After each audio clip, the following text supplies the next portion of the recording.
নাম ঘোষণা করছি। আমান উদ্দিন দাখিল করেছেন 8,25,200 টাকা।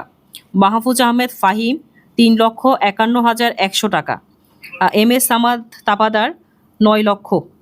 জাকারিয়া হোসেন 13,51,000 টাকা। গিয়াসউদ্দিন 12,05,000 টাকা।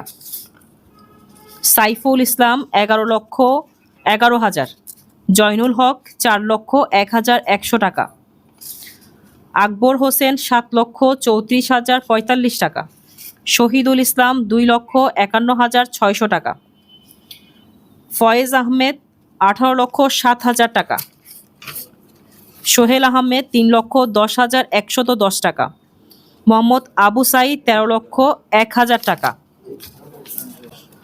আমাদের সবার মধ্য থেকে সর্বোচ্চ দাম পেয়েছি আমরা ফয়েজ আহমেদ 18,07,000 টাকা। ফয়েজ আহমেদ কে? আচ্ছা, হ্যাঁ। তো সবাই খুবই আপনারা সবাই অনেকে অংশগ্রহণ করেছেন, সবাইকে ধন্যবাদ জানাই। আর আমাদের বাজারে আপনাদের যেহেতু অস্থায়ী পশুর হাট, এখানে আপনারা আইন শৃঙ্খলা যাতে ব্যর্থ না করে সেটা লক্ষ্য রাখবেন। একই সাথে জাল নোটের শনাক্তকরণের জন্য ব্যাংকের একটা টিম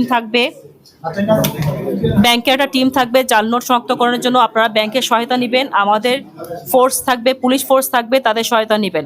আমি সকলের কাছে অনুরোধ জানাবো যাতে সবাই দায়িত্বশীল আচরণ করি এবং আইন শৃঙ্খলা যাতে সবাই সমুন্নত রাখার জন্য আমরা কাজ করি, কোনোভাবে যাতে আইন শৃঙ্খলা ব্যর্থ নাই ঘটে আমি সবাইকে অনুরোধ জানাবো।